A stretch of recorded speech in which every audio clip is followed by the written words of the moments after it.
started my career at PricewaterhouseCoopers in Nigeria, and then went for my master's at the University of Victoria in Canada, then went on to work for PricewaterhouseCoopers Canada. After that, I worked at Microsoft in Canada, building software for them, and then came back to Nigeria and worked with ExxonMobil, building and managing large oil and gas projects.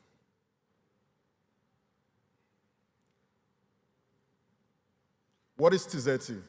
Tizeti is the next-gen internet provider for Africa that's leveraging a low capex network of owned and operating towers to offer affordable unlimited internet.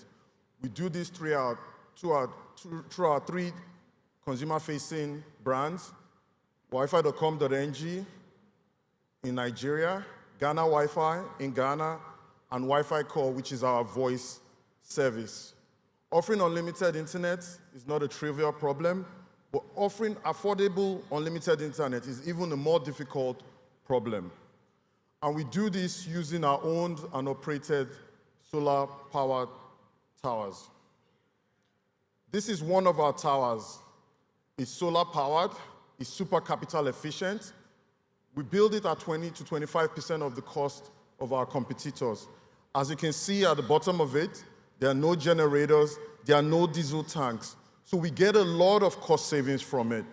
From even the land we lease for the towers is a lot smaller than our competition would require, because they will require space for a generator and a diesel tank. They will also require diesel every 2 to 3 days. And for us, we don't have to deal with that.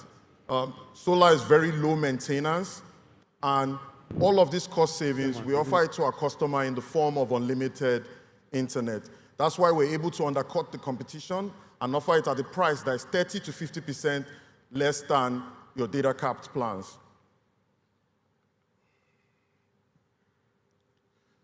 Our vision in Tizeti is to be Africa's #1 provider of voice, video, and data. And using publicly available information on the NCC's website and our internal information, Tizeti is now the #1 ISP by users and active users today.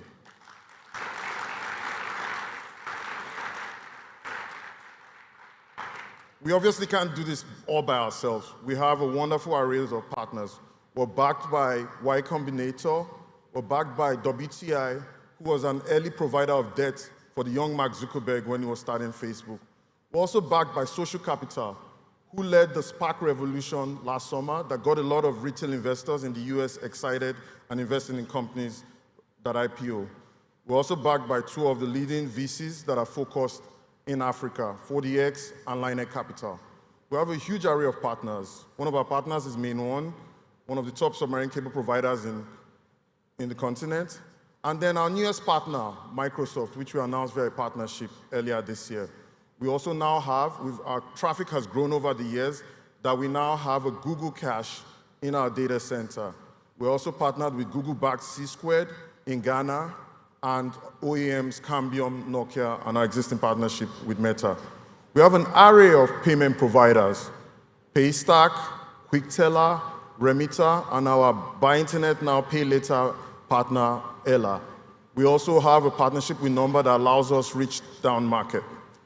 We have, obviously, we're banked by all the top bankers: Zenith Bank, Access Bank, Stanbic Bank, and Providus Bank. I also want to shout out Access because they've been a great supporter of us through opening forums for us to buy equipment in this harsh FX environment.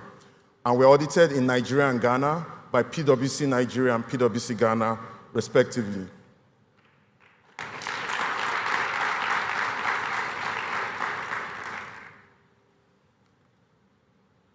"10 years. I'm trying to put 10 years in one slide. We started, just like Oscar said, in 2012, just providing internet for an estate, where I lived at the time, Friends Colony.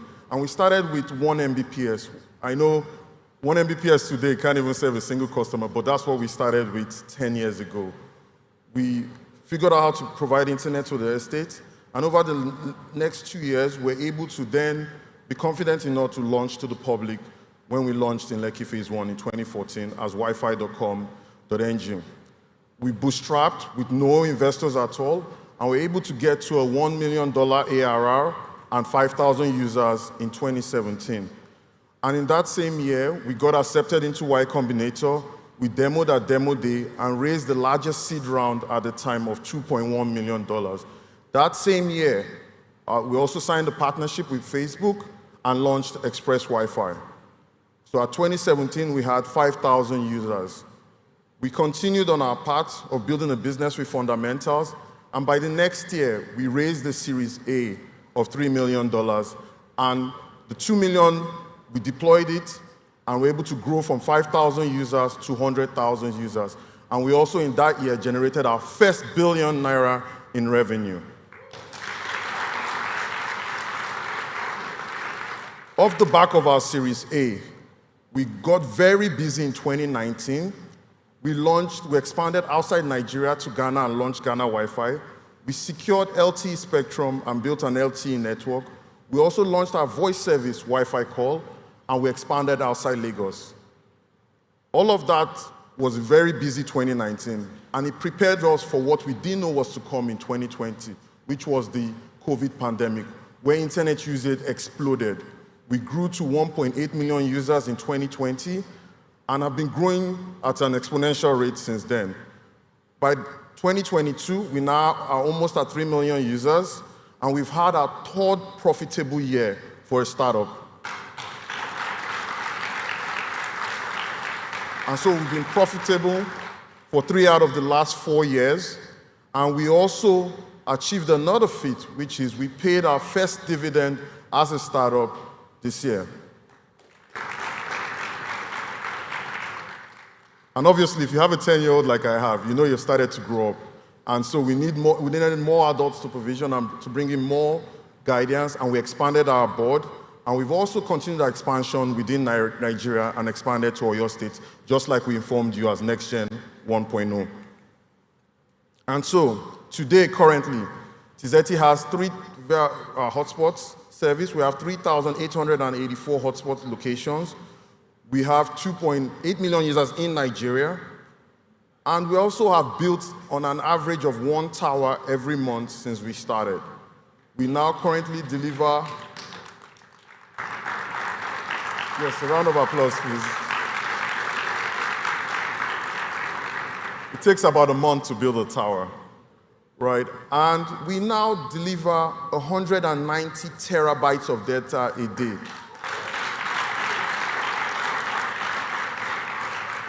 So put that in perspective for a layman so that you can understand what 190 terabyte. That is about 1/5 the data that Airtel, a big telco with coverage in 36 states, delivers every day. So Tizeti, with $5 million, is doing about 15 to 20% of what Airtel does across Nigeria.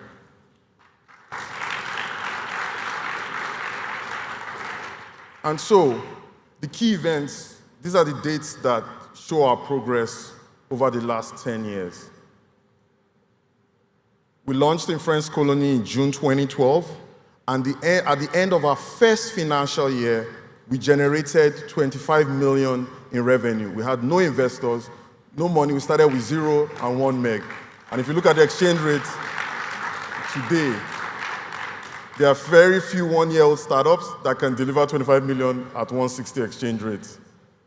The next year, we felt very confident, and that's when we launched in 2014 as wifi.com.ng. And even as young as we are, we're able to get international press in July 2014 at one of the top Wi-Fi blogs at the time. The next year, we, as every other startup, took part in the USPF hackathon and were second runner-up. That was pivotal for us because that was one of the first times we started realizing that we're doing something great and we're being recognized by the tech ecosystem. Then at the end of that year, we had doubled revenue twice from 25 million to 100 million. That was our first 9-digit revenue. I remember I told you we were at the end of 2018, we were at $1 billion, so we 10x'd in 3 years. And then we felt more confident. We're primarily with 100 million in revenue in the Lekki Island. And so in 2016, we launched on the mainland, starting with Yaba.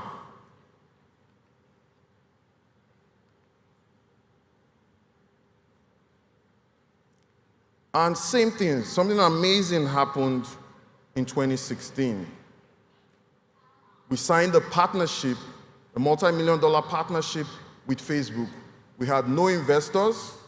We're a small little company partnering with one of the largest tech companies in the world.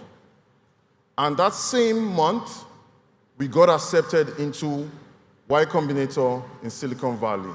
3 months later, we demoed, and we were nominated as one of the top 7 startups at Demo Day globally, not just locally, globally.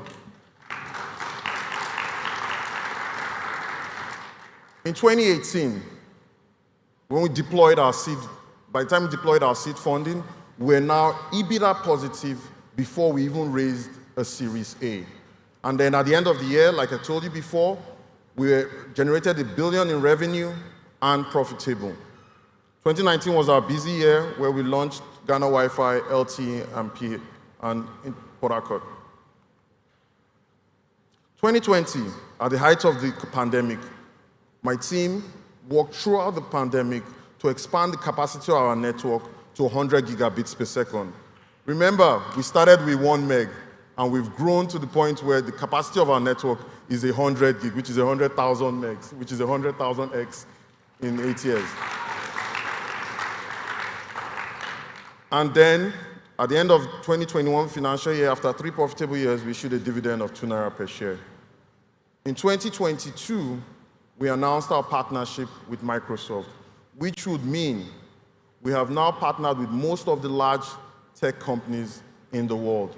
Microsoft, Meta, Google, Netflix, obviously all our customers, all they do, well, they use a lot of Netflix. And so, I want to tell you, I know it's Tizeti's 10 today, but the idea actually started a much longer time while I was doing my master's in Canada. My school was one of the first schools in the world that had Wi-Fi outdoor in the campus. So right around January 2016, I wrote a thesis of what will happen if we all had Wi-Fi, which is broadband. So remember, this is 2G era, not a lot of people using the internet. And I said it would be great that whatever city I live in, I would love to put Wi-Fi there. But this was just me speaking it to life, right? I didn't think about it that much beyond just writing the blog post. The blog post is still up, and a lot of people refer to it online in tech because I also made a lot of predictions about things like Google Maps, things that were to come later on when we had broadband. And so, in 2012, Ifeanyi and I were thinking about doing an idea for a video on-demand streaming box, but the problem was, even if we built the box, we didn't own the movies, and there was no internet at the time that was cheap and affordable, and video consumes a lot of data. And so we figured out that the bigger problem to solve was actually the internet problem. So we sent out an email to my neighbors at the time about an internet service for 6,500 naira a month. Our calculation then was 1 meg was 180,000 naira, so we needed 30 people just to launch the service. And so we sent the email out to our estate mailing list, and I walked away. I didn't think anything of it. And the next thing, my phone started buzzing with a lot of replies. I just started getting replies. You know how estates can be, and they were like, everybody started saying, I'm interested, I'm interested, I'm interested. And we got more than the 30 signups we needed. We got almost 60 signups. And it was at that point I realized that, oh, we have to actually figure out how to deliver the internet, not just the service, right? And so we built the first tower in Agungi, and Ifeanyi and I just faith calculations and everything, it worked. That is one of the happiest things I've ever witnessed, because we did not know if for sure. We're outsiders to the telecom industry at that time. And so right after we built the first tower, then became our first problem. Our first problem was keeping the power on. And so this was the solar test bed in the back of my house in French Colony. It doesn't look like the R&D lab of a Silicon Valley-based HQ startup, right? It looks like something built in Nigeria. But this was a pivotal moment where we figured out how to power our towers. And then something happened the first week after we launched. There was a huge submarine cable cut that cut almost all the submarine cables apart from one. And the only cable that was live then was the main one cable. But the only problem is our calculation was for 1 meg at 180,000 naira. So we asked anyone for a code, but we couldn't afford it. And so I went back to my existing provider. I was really upset at them. I talked to my account manager at that time and said, you guys have got to fix this because this is a 1-week-old company that is not going to survive it. People don't even believe we know how to provide internet. And so we went to Vodacom at that time, and Vodacom compensated us with 8 megs of internet for 6 months for free. That was why we were able to actually take off, because they are now giving us 8 times the internet that we had calculated for 6 months for free, for the same price we're paying for 1 meg. And everybody around, well, they were wowed by the internet, because remember there was a submarine cable cut, so very few people had internet. And so they started telling their neighbors. So from Friends Colony, we got into Carlton Gate. From Carlton Gate Estate, we went to Treasure Garden Estate, and we just kept on going from that point on. And so by 2014, we started being a real company, and we got covered by this blog. This was our first press articles talking about the Lekki Wi-Fi network in Nigeria globally. And the next year, like I said, we got accepted into the USPM hackathon, and we got second runner-up, and we received 500,000 naira. The money was a lot that time, but more importantly, it showed my team, and was key to retaining, for us hiring and retaining our team early.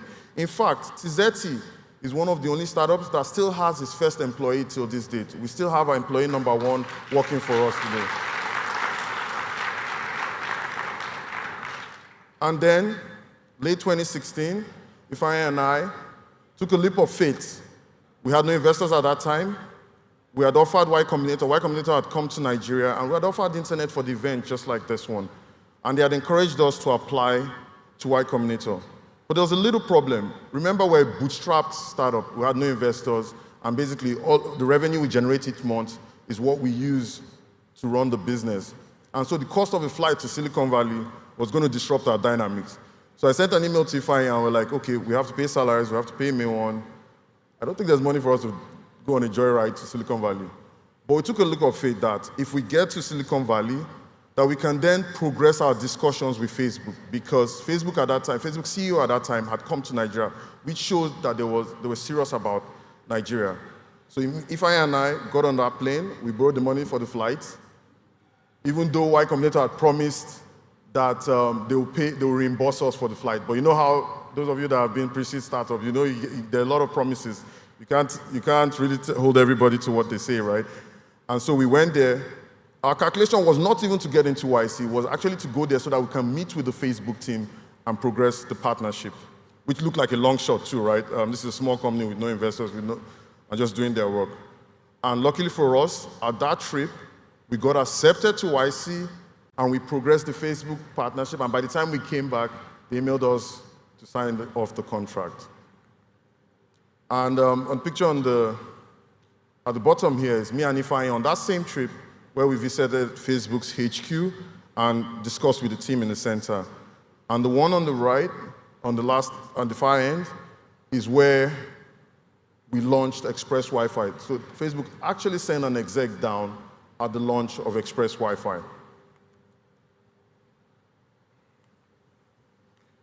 And around 2017, I also went on a trip to Microsoft, to the HQ there in Redmond, to talk to Microsoft about a potential partnership at that time. This was on the back of raising a seed round and understanding that also Microsoft would be interested in bringing customers online.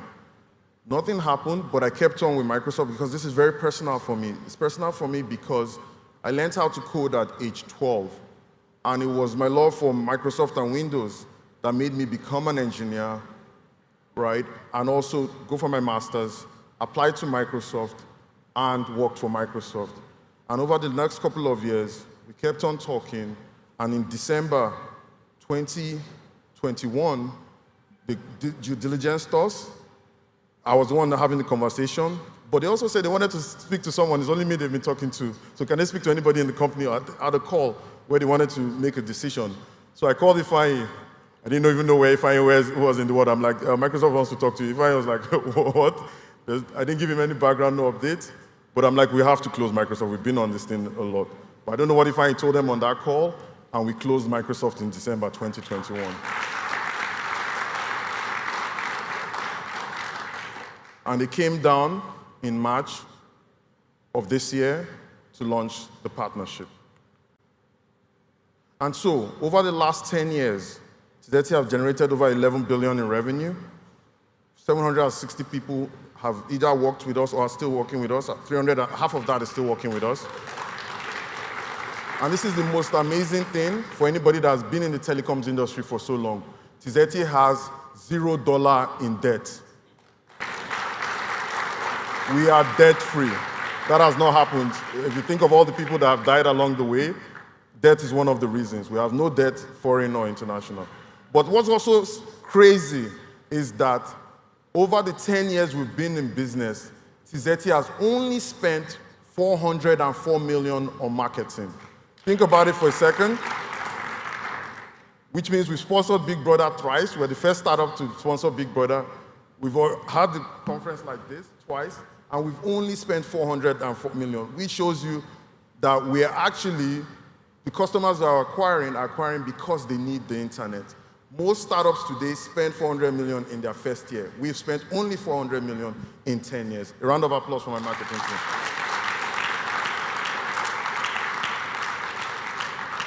And so, today, my colleagues are going to talk to you about the next 10 cities we intend to expand to in Nigeria, across our existing location. Then we'll talk to you about a super app and a new cloud service. The cloud service is very important because over the last year, we finally crossed where the traffic that is local to Nigeria and not going over the submarine cable now is more than the international traffic, which means we're doing a lot of our computing in Nigeria locally. Either folks are visiting tech startups or websites that are domiciled here in Nigeria. And then a bunch of partners will come here and make a lot of presentations.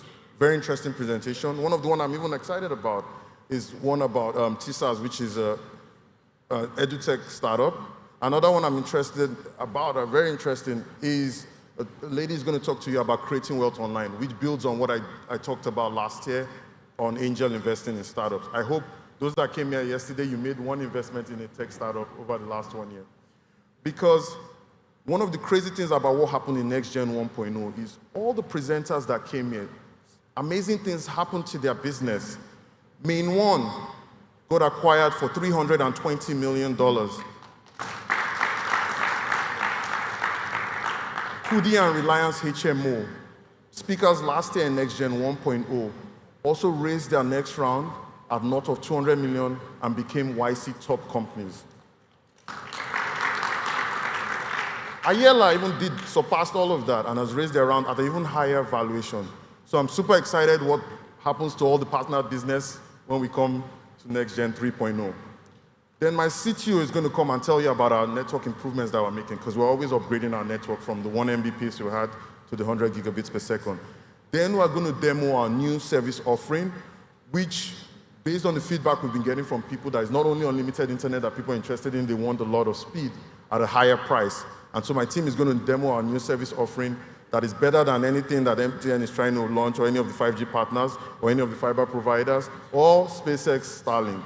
Trust me, the demo will blow your mind. And then Ifeanyi is going to come here and tell you about our plan of connecting new African countries.